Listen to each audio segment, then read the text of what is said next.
kakusina, ito na naman tayo, tuloy ang buhay dahil nangangailangan. O, diba? Ito po, 2 box ng tinapay, sabihin na lang po nating assorted bread. Kasi nga po, 2 box siya, tapos nga, ikaw na i-assorted mo na lang yung si Pandicoco, si Spanish bread, at si Ubi bread. O, yan po, 2 box po yan, kasi nga, kailangan na, tapos alam mo naman, anong tawag nito?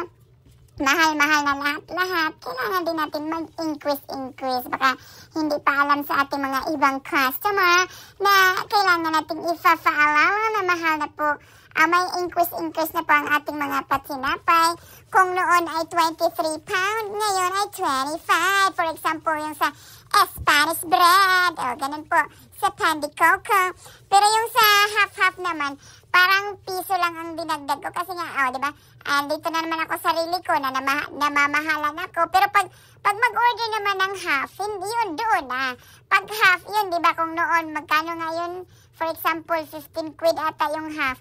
Ngayon, nadagdagan na kasi nga, pareho naman yung process. Yung lahat-lahat ba? Kaya, di ba? Explain lahat na lang, di ba? Lagi na lang siyang mag-explain kasi nga, para mas lalong maintindihan ang ating mga customer kung saan tayo nanggagaling sa mga papresyo-presyo na ganyan.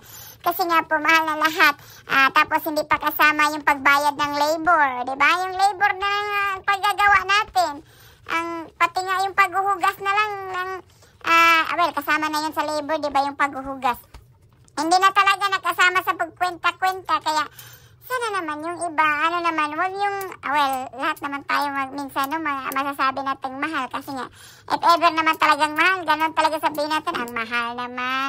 Pero kung tayo na kasi ang gagawa, doon na natin makikita kung bakit siya mahal. Ganun lang po yung konsepto sa lahat-lahat ng mga ating gagawin. Mapatinapay man yan, mapakake man yan, or kung ano pang simpleng ginagawa natin. Kaya nga tayo nag-order kasi nga tamad tayo. Ako lang pala tamad, hindi pala kayo. Wag ko na kayong isama. Kasi nga pag di naman kayo nag-order, di ko naman magawa, diba? Wala din siya pabayad ng credit card niya. Pero kaya salamat lagi sa aking mga suki sa pag-o-order at more order to come. So, yan lang naman ang Chicken and the Jennifer talaga sa mga patinapay serye na. So, maura kini. Salamat sa pagtanaw. Hangtod sa sunod. Mama chup mo. Enjoy. Bye. I love you all. Happy Tinapay Day. Enjoy.